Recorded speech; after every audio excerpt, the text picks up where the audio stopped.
And now live from an undisclosed location somewhere deep in the heart of American flyover country, I'm Jeffrey Daugherty, the Christian Whistleblower. Welcome to the Christian Whistleblower channel. A little bit of something different today, but don't get too far off track because it's really not different. And it ties into a lot of what we talk about all the time. And of course, the headline that I'm talking about today, if you read, is It's Not Just You. New data out showing that more than half of young people in America don't have a romantic partner. And of course, Tracy Dyer, looking at the positive, says, ooh, proof I'm still young. I got to like it. I love the optimistic outlook. And I really enjoyed the comedy as well. So thank you very much for that, Tracy.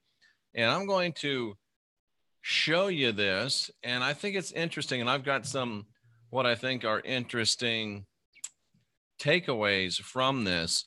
And this is coming from sfgate.com. So if it comes from San Francisco, it has to be true. And Lisa Bonos and Emily Guskin wrote this article. No doubt a couple of single ladies, all you single ladies, I think that's a Beyonce song or something like that. But it's not just you. New data, more than half of the young people in America do not have a romantic partner, ladies and gentlemen. Austin Spivey, 24-year-old woman with a dude's name in Washington, has been looking for a relationship for years. I'm just looking for a little bit of hot coffee. She's been on several dating apps: OkCupid, Coffee Meets Bagel, Hinge, Tinder, Bumble. She's on a volleyball team where she has a chance to meet people with similar interests in a casual setting, and she even let the Washington Post set her up. Sorry about that, folks. She says that she's a very optimistic dater. She's always energetic to keep trying, but it gets a little frustrating, she adds, when she's talking to someone on a dating app and they disappear mid-conversation. Maybe she's vanished too, she admits. So let me get this straight. You're on a dating app, I guess. You go on these app things, and let me hit the. You go on these app things, and I guess people will just disappear when you're talking to them. Yeah, that's not a good thing. That's not a good thing. I don't think that she was very captivating. But then again, she says that she's done it to people too. So I haven't done this stuff.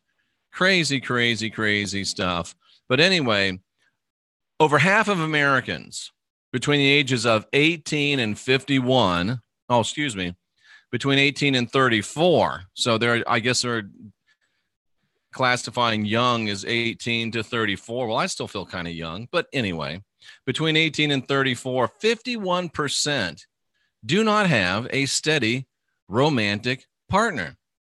This data, according to the General Social Survey, which was released this week. And interestingly enough, that figure's up 33% from 2004.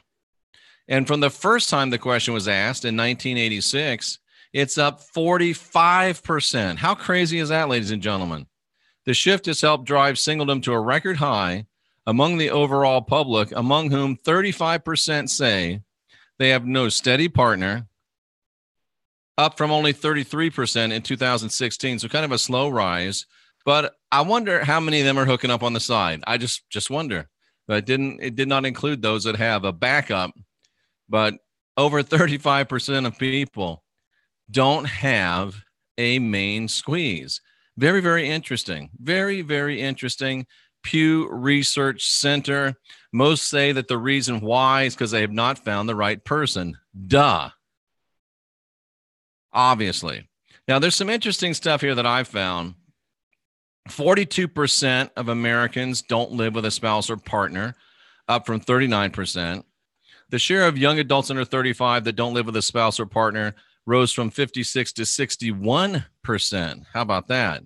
And according to the General Social Survey, 41% of Democrats are without a steady partner. I can understand that. Compared with only 29% of Republicans. How about that? So, ladies, if you're a Democrat, You're 41% likely not to have a steady partner. I wonder if that covers lesbian partners. I had to ask. But 41% of Democrats are without a steady partner, only 29% of Republicans. Now, that's interesting. So could we say that 41% of Democrats are not without a partner, are without a partner, and 29% of Republicans aren't without a partner? Ladies and gentlemen, I'll just let your minds roll with that. That's some very interesting data. So if you're a Republican, you're almost twice as likely to be hooked up than if you're a Democrat. Maybe because the Democrats are angry. Maybe because the Democrats are always yelling and screaming at something. And maybe it's because the Democrats are always against something, but they're not against another person. But I'll be here all week, ladies and gentlemen. Very, very interesting stuff. Very, very interesting stuff. Now, here's where we get to the heart of the matter, ladies and gentlemen. And I'll try to be serious about this. Might be hard, but I'll try to be serious. A person named Laura Lane, who is the co-host of a podcast called This Is Why You're Single, says that most people, ladies and gentlemen, that are looking for love are unhappy with their own lives. And they think that another person will fix that. They're unhappy with their own lives, and they think another person will fix that. Lane says you really have to find yourself, adding that nothing really clicked romantically for her or her co-host, Angela Spera, until we found something personally exciting that we were doing. I think it was an energetic thing where we attracted other people into our lives. Wow, how about that? Now they're both in happy relationships. Think about that, ladies and gentlemen. If you're not happy with yourself, it's probably better that you don't have a partner. And if you're a Democrat and you're unhappy with yourself, which is probably a little redundant, but I'm on fire today. If you're a Democrat and you're unhappy with yourself is redundant. I'm killing me.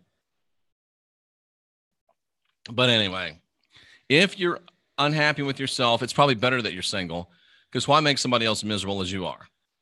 Until you find out who you are and until you get yourself right, you'll never be able to attract someone else.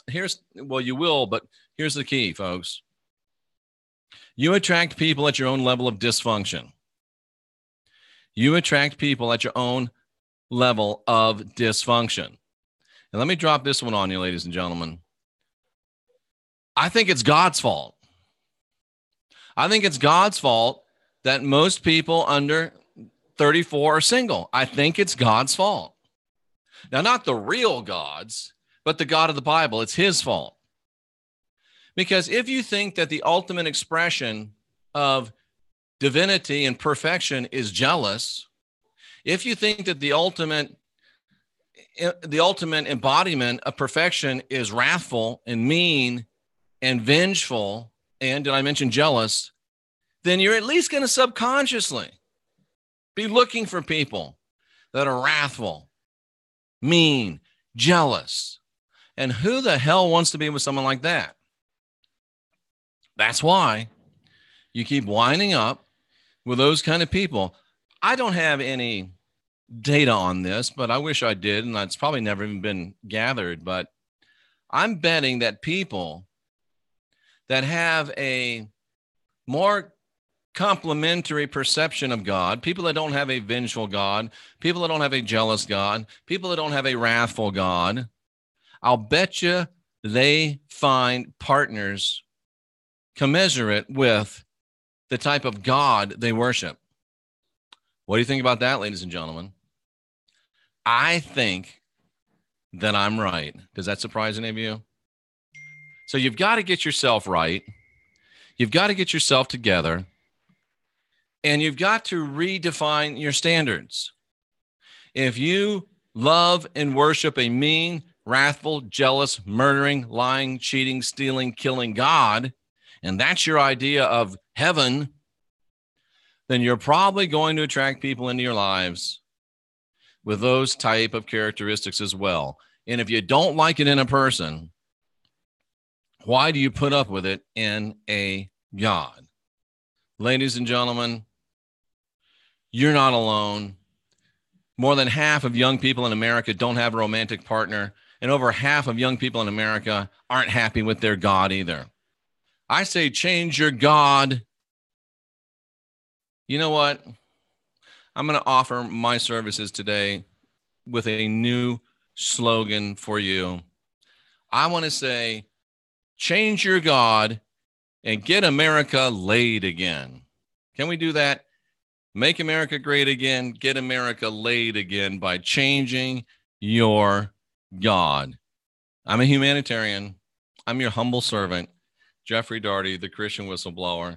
And we are the last generation of real humans, the next generation of new gods. And as a personal service, I am offering you this advice.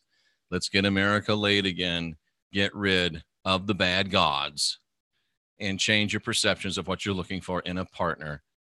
Hey, half of you are alone now. It can't get much worse.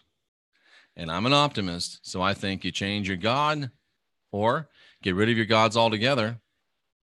Get yourself fixed up, and you may get yourself hooked up. Jeffrey Daugherty, Christian Whistleblower, will be back later on today with more podcast excellence. Hopefully, more excellent than this one. And until then, remember, ask questions, question answers, and don't you think it's about time, not just in your spirituality, not just in your politics, not just in your religion, but even in your dating life. Isn't it time that you unindoctrinate yourself? May I remind you of what a guy named Einstein, who was fairly smart, said? If you keep doing the same things over and over and expecting different results, that's called insanity. And if you're on Plenty of Fish, Tinder is not different. If you're on Tinder, Plenty of Fish isn't different. If you're on a dating app, another dating app is not a different way. If you're on a dating app, going out to a bar and cruising is not a different way. I guess it is a different way, but you know what I mean. Fix it if you want to fix it. And if you really want to fix it, fix you. Until next time, Jeffrey Daugherty, Christian Whistleblower. Good luck out there.